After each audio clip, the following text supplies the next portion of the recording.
C'est un véritable symbole que le Tour parte de Nyamata. Nyamata qui fait partie des villes où les massacres ont été les plus atroces et les plus massifs durant le génocide.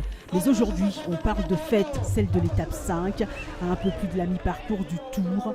Le président de la Fédération cycliste rwandaise, Aimable Mbayingana, s'exprime.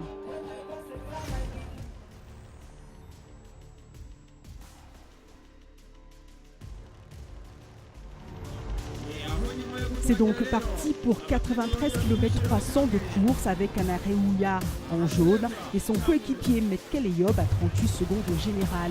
La première attaque matinale vient de Nicodemus Holler de Bikehead. Le vainqueur du dernier Tour du Cameroun pense sans doute que sa place est beaucoup mieux qu'à plus de 5 minutes du leader au général.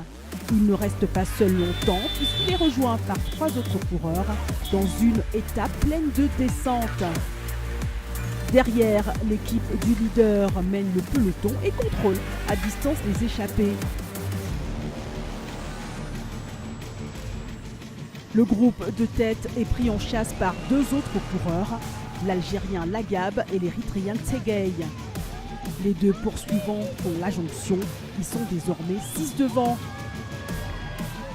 Avant le premier Grand Prix de la montagne, ils sont à 58 secondes du peloton, mais aucun coureur n'est dangereux pour le maillot jaune, alors il laisse partir. L'Algérien Lagab remporte ce premier col.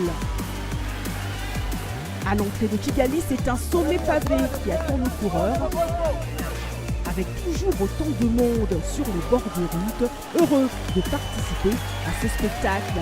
Une zone pavée de 1 km que les différents coureurs, dont Areouya, négocient plutôt de façon prudente.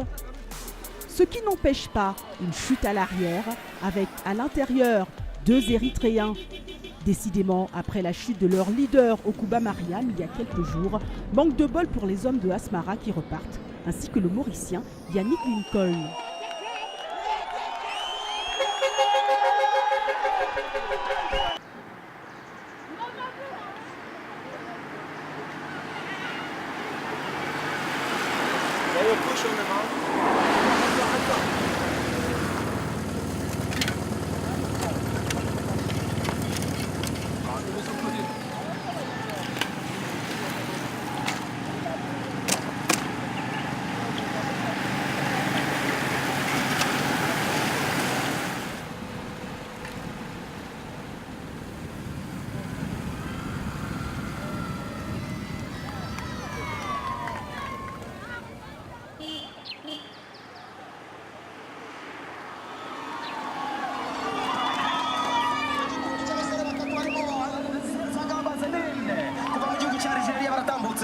bagiye kuzenguruka kabiri.